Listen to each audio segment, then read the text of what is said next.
भगवान भी कहते हैं कि तुम प्रयास करो, पुरुषार्थ करो तो मैं तुम्हारे साथ हूं, और पुरुषार्थ ही मत करो, कर्महीन बन के बैठे रहो तो मैं तो किसी के साथ नहीं। कृष्ण ने अर्जुन को कहा है कि जो पुरुषार्थी हैं उनको मैं प्रेम करता हूं, और जो सिर्फ घंटी बजाते हैं, तिलक चंदन लगाते हैं, उनके पास में कभी फटकता नहीं, क्योंकि वो पुरुषार्थी नहीं। अर्जुन को पुरुषार्थी होने का पूरा संदेश है भगवत गीता। कोई मंदिर में जाके माथा टेकने का संदेश नहीं है भगवत गीता। अर्जुन कर्महीन हो रहा है, कमजोर हो रहा है, ताकत कम होती जा रही है, मन में भय बैठ रहा है, क्या करूं, कैसे करूं, ये सब मेरे हैं, प्रियजन है, कैसे लड़ूं। तो कृष्ण ने भगवत गीता सुनाई है, और वो पुरुषार्थी बनने के लिए सुनाई है।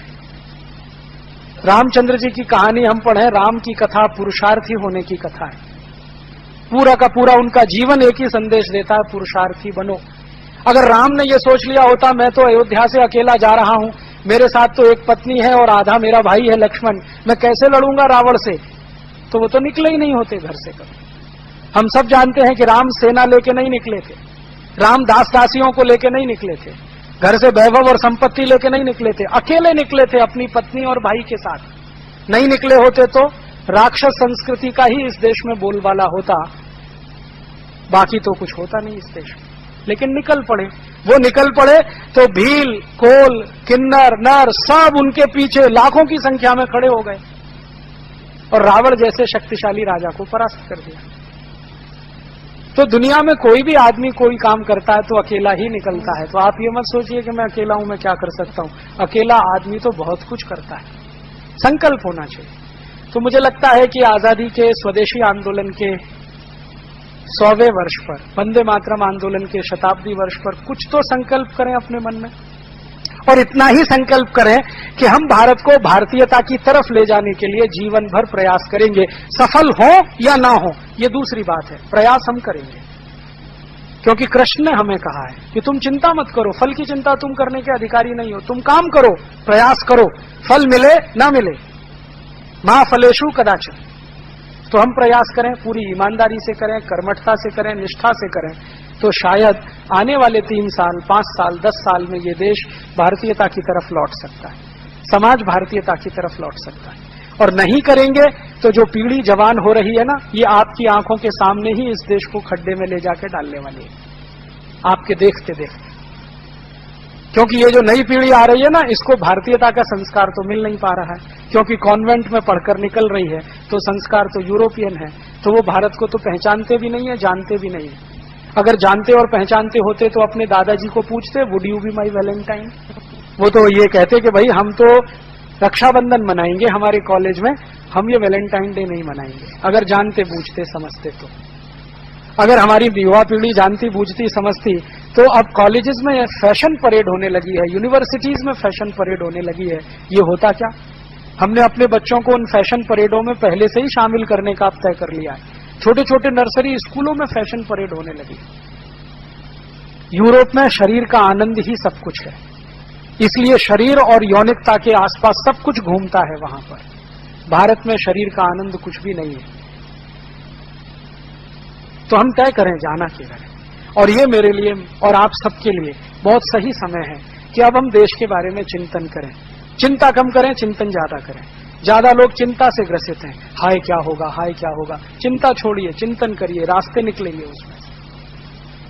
तो आज भारत और यूरोप का चिंतन मैंने आपके बीच में इसलिए रखा कि हम तय करें हमें जाना किधर है। अगर हम भारत और भारतीयता की तरफ जाना चाहते हैं तो ये मान लें कि हर देश की सभ्यता उसकी भौगोलिक परिस्थिति के हिसाब से तय होती है।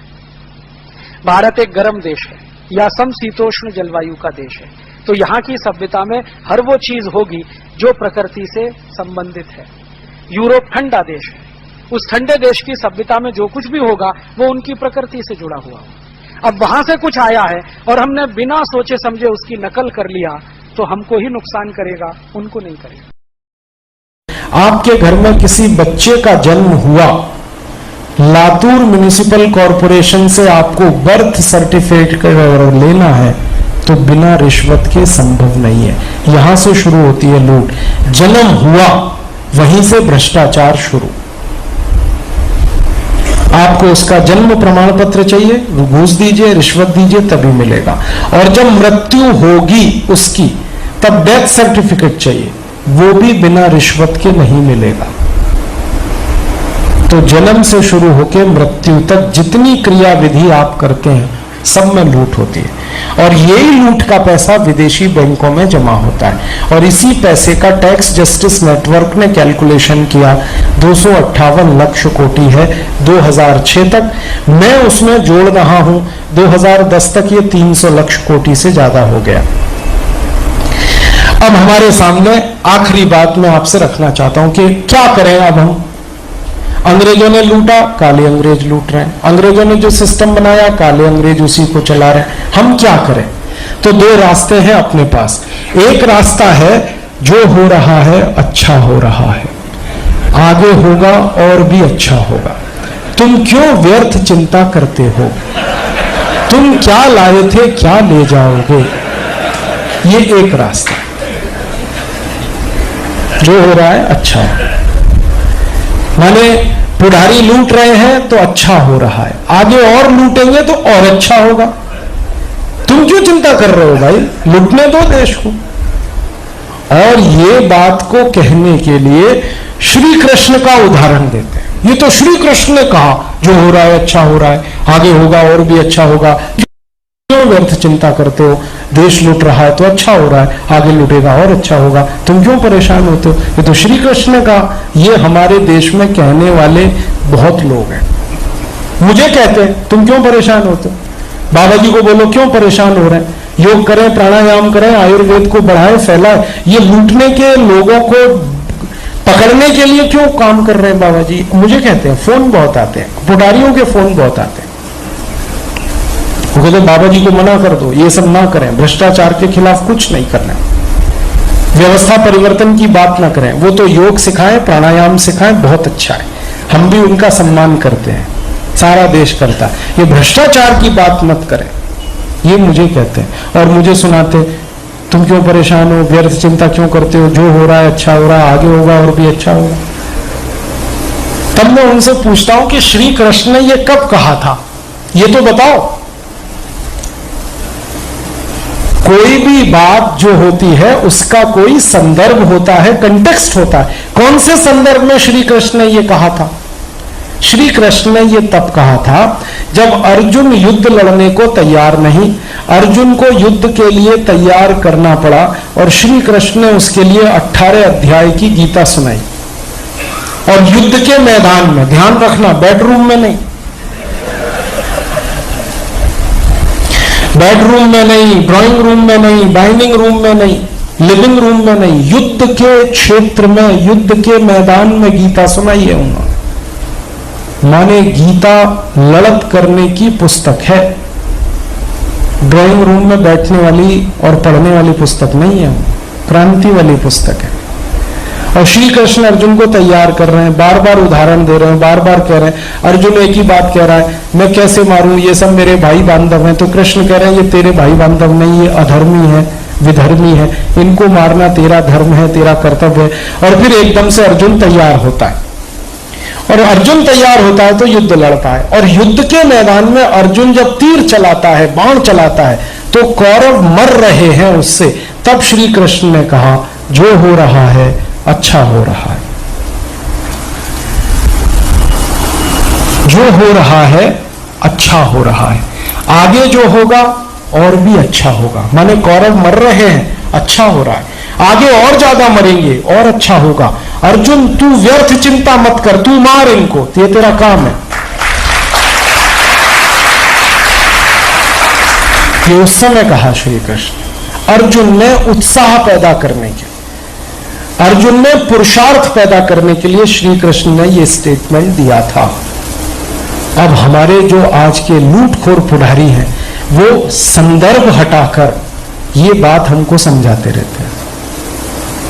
और मैंने देखा है घरों में कैलेंडर टांग रखा है इसको, जो हो रहा है अच्छा हो रहा है, आगे होगा और भी अच्छा। कैलेंडर संदर्भ नहीं है उसमें, सीधे एक ही स्टेटमेंट है, जो हो रहा है अच्छा हो रहा है, आगे होगा और भी अच्छा। हर आदमी कायर हो जाए, नपुंसक हो जाए, नकारा हो जाए, उसके लिए ये कैलेंडर छपाया जा रहा है, घर घर में बांटा जा रहा है।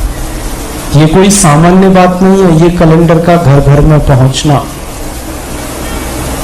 कोई भी अर्जुन ना बनने पाए, इसकी ही साजिश है ये कैलेंडर। और धर्म के नाम पर हो रहा है, ये ध्यान देना।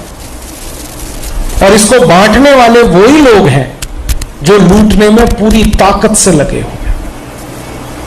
वो नहीं चाहते कि ये लूट का सिस्टम बदले। तो हमारे सामने एक रास्ता तो ये है कि हम भी कायर हो जाएं, नपुंसक हो जाएं, नकारे लगे, जो हो रहा है अच्छा हो रहा है। ये तो एक रास्ता है। और दूसरा रास्ता है जो श्री कृष्ण ने अर्जुन को कहा, मार, ये कौरव विधर्मी है, अधर्मी है, इनका नाश करना तेरा धर्म, तेरा कर्तव्य है ये। और तू सोचना छोड़, मेरे ऊपर छोड़, मैं सोचूंगा तेरे क्या होने वाला क्या नहीं, पहले इनको मार। तो दूसरा रास्ता ये है।